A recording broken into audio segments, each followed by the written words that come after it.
ரெண்டு ரியாலிட்டி. நான் எப்படி இயற்கையான உலகத்தை பார்க்குறேனோ அதே போல ஆவிக்குரிய உலகம் இருக்குது. பேரலல். சில இடங்களில் வேதத்தில் ரெண்டுக்கும் நடுவில் ஸ்க்ரீனை ரிமூவ் பண்ணி காமிக்குது. உதாரணமாக 2 ராஜாக்கள் 6ஆம் அதிகாரத்துக்கு எலிஷாவுடைய வேலைக்காரன் பார்க்குறான், தன் எஜமானனை அழிப்பதற்காக ஒரு பெரிய இராணுவம் காத்து கொண்டிருக்குது. ஐயோ அலறான். எலிஷா அங்க வர்றார். எலிஷா ஆண்டவர் நோக்கி ஜெபிக்கிறார், ஆண்டவரே அந்த திரையை கொஞ்சம் எடுத்து காமிங்க ஆண்டவர். ஆண்டவரே இவன் இயற்கையான உலகத்தை மட்டும் பார்க்கிறான், பின்னாடி ஒரு ஆவிக்குரிய உலகம் இருக்கு, அது ரெண்டுக்கு நடுவில் ஒரு திரையை கொஞ்சம் விளக்குங்க ஆண்டவரே. ஆண்டவர் ஒரு நொடி அந்த திரையை விளக்குறார். வேலைக்காரன் பார்க்கிறான், ஆவிக்குரிய உலகத்தை பார்க்கிறான். அக்கினி மயமான குதிரைகளும் ரதங்களும் மலை முழுவதும் இருக்குது. ஹல்லேலூயா, ஹல்லேலூயா, ஹல்லேலூயா. நீங்க நினைக்கலாம் நான் தனியா இருக்கிறேன், எனக்கு உதவி செய்ய யாரும் இல்லை, என்னை சுற்றிலும் பகை, சுற்றிலும் வெறுப்பு. பயப்படாதீங்க, உங்களை சுற்றிலும் அக்னிமயமான குதிரைகளும் ரதங்களும் இருக்குது. ஹல்லேலூயா, ஹல்லேலூயா, ஹல்லேலூயா. இன்னைக்கு ஆண்டவர் உங்க கண்களை திறக்கிறார். ஆவிக்குரிய ஆசீர்வாதங்கள், ஆவிக்குரிய ஆயுதங்கள், ஆவிக்குரிய போராட்டத்தில் நானும் நீங்களும் எப்படி வெற்றி பெறுவதே? ஃபர்ஸ்ட் ஸ்டெப் என்னது? நான் புரிஞ்சுக்கிறேன், நான் ஏற்றுக்கொள்கிறேன், நான் அறிகிறேன் ஆவிக்குரிய உலகம் ஒன்று இருக்கு, அதுல இருந்து எனக்கு போராட்டம் வருதே. செகண்ட் ஸ்டெப் 2 கொரிந்தியர் 10ஆம் அதிகாரம் 3ஆம் 4ஆம் வசனம். நல்லா கவனிச்சுக்கோங்க. நானும் நீங்களும் மாம்சத்தில் தான் இருக்கோம். ஹல்லேலூயா. ஆனா என்னுடைய போராயுதம் மாம்சத்துக்குரியது அல்ல. என்னுடைய போராயுதம் அரண்களை நிர்மூலமாக்க தேவ பலன் உடையதா இருக்கிறது. ஒரு நல்ல கேமராவை ஒரு வாட்சை பார்த்த உடனே கேட்பீங்க, ஐயா இது மேட் இன் அப்படின்னு கேட்பீங்க. சுவிட்சர்லாண்டா, இந்தியாவா, சைனாவா? உங்க போராயுதத்தை பார்த்து என்ன கேட்பாங்க? இது எங்க வாங்கினது? மேட் இன் அப்படின்னு சொல்லணும். என்ன சொல்லணும்? பரலோக, மேட் இன் ஹெவன். என்கிட்ட உள்ள போராயுதமெல்லாம், ஆவிக்குரிய போராயுதங்கள்லாம் பரலோகத்திலிருந்து தேவ பலன் உடையது, அரண்களை நிர்மூலமாக்குறது சொல்றாரு பவுல். தனக்கு முன்னாடி ஒரு பெரிய ஃபோர்ட், கோட்டையை பார்க்கிறார். கோட்டை சுற்றிலும் பெரிய மோட்டுன்னு சொல்லுவாங்க, ஆழி தண்ணிலாம் இருக்கும். அதுக்கு உள்ளுக்கு போறதுன்னா ஒரு டிரா பிரிட்ஜ், அந்த பாலம் இருந்தால் தான் போகணும், போக முடியாது.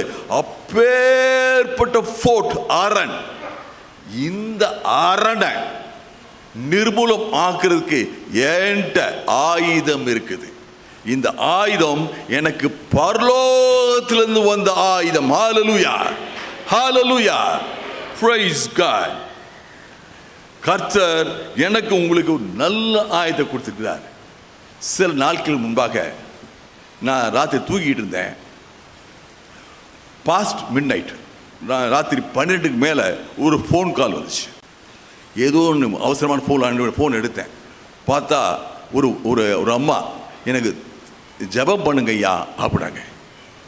எனக்கு ஒரு நொடி கொஞ்சம் கோபம் வந்திருக்கும். எனக்கு நடு ராத்திரியில் ஒரு 12 மணிக்கு ஃபோன் பண்ணி எனக்கு ஜெபம் பண்ணுங்க சொல்கிறான்ட்டு, அடுத்த நொடியில் சொல்லுங்கம்மா அப்படின்னு. என் கணவர் சாகணுன்ட்டு விரும்புகிறார். கடைசியை என்னை ஜெபம் பண்ண சொல்கிறார். நீங்கள் ஜெபம் பண்ணுங்க ஐயா. நான் அவர்கிட்ட கொடுங்க அப்படின்னேன். அவர்கிட்ட கொடுத்தாங்க. ஐயா சொல்லுங்க ஐயா அப்படின்னேன். என்ன சொன்னார், நான் ஒரு பெரிய வங்கியில் வேலை பார்த்தேன், எனக்கு வேலைக்கு போகவே முடியல, எனக்கு பல மாதமாச்சு வேலைக்கு போய், வீட்டில் அவ்வளோ தரித்திரம். இப்போ நான் வேலைக்கு போகணுன்னு என் மனைவி கட்டாயப்படுத்தி போனால் கூட என்னை எங்கேயோ காட்டில் போய் வேலைக்கு போடுவாங்க. என் சுகம்லாம் போயிடுச்சு. இந்த பயத்தில், கவலையில், தரித்திரத்தில், போராட்டத்தில் எல்லாம் போயிடுச்சு. எனக்கு ஒன்றுமே நான் செய்ய முடியல. அதனால தான் நான் சாவ விரும்புகிறேன். கடைசியாக ஜபத்தோடு என்னுடைய வாழ்க்கை முடிக்கணும்னு நினைக்கிறேன். அப்படி நான் அவர்கிட்ட சொன்னது, நீங்கள் ஒரே ஒன்று புரிஞ்சுக்கோங்க, என்னை பலப்படுத்த கிறிஸ்துவனால் எல்லாவற்றையும் செய்ய எனக்கு பலன் உண்டு. ரெண்டாவது சொன்னது, நீங்கள் சொல்கிறீங்க நீ வேலைக்கு போனாலும் உங்கள் எங்கேயோ தூக்கி போட்டுருவாங்க, போஸ்டிங் போட்டுருவாங்கன்றீங்க. நீங்கள் நல்ல ஆண்டவரை கேளுங்க. ஆண்டவரே, யோசேப்புக்கு மனிதர் கண்ணில் தயவு கிடச்சிச்சு ஆண்டவரே, எனக்கு அதே போல் மனிதர் கண்ணில் தயவு கிடைக்கணும் ஆண்டவரே அப்படின்னு சொல்லி ஜெபிங்க அப்படின்னு சொல்லி நான் ஜெபிக்கலாமா அப்படின்னு கேட்டேன். இதே 2 குறிப்பை தான் சொல்லி ஜெபிச்சேன். அவர் ஜெபம் முடிஞ்ச பிறகு அவர் பேச்சு வேற மாதிரி இருந்துச்சு. அவர்கிட்ட நான் உலக பிரமாண விஷயங்களை பேசியிருக்கலாம். நானும் பேங்க்ல வேலை பார்த்துருக்கேன். ஆனால் அது அவருக்கு அன்னைக்கு விடுதலை கொடுத்துருக்காரு.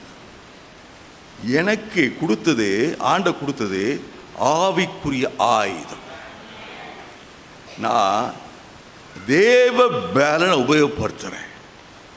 அந்த தேவ பலனை உபயோகப்படுத்தும் போது அவர் உள்ளம் மாறியது. ஆண்டவர் எனக்கும் உங்களுக்கும் மாம்சீக ஆயுதம் கொடுக்கல. ஹல்லேலூயா. ஆண்டவர் எனக்கு உங்களுக்கும் பரலோகத்திலிருந்து தேவ பலன் உள்ள ஆயுதங்களை கொடுத்திருக்கிறார். நாம் அதை டெய்லி சூஸ் பண்ணணும். ஏன் முன்னாடி ஒரு பிரச்சனை நிற்கும் போது என்கிட்ட 2 ஆப்ஷன் இருக்குது. மாம்சீக ஆயுதம், அடி, திட்டு, நிறைய விஷயம் நமக்கு எல்லாம் தெரியும், சொல்ல வேண்டாம். ஆவிக்குரிய ஆயுதங்களை எடுத்து உபயோகப்படுத்தும். ஃபர்ஸ்ட் ஸ்டெப், ஆவிக்குரிய போராட்டம் உண்டு. செகண்ட் ஸ்டெப், இந்த ஆவிக்குரிய போராட்டத்தை மேற்கொள்வதற்கு ஆவிக்குரிய ஆயுதங்கள் மட்டுமே. ஆவிக்குரிய போராட்டங்களை மேற்கொள்வதற்கு ஆவிக்குரிய ஆயுதங்கள் மட்டுமே.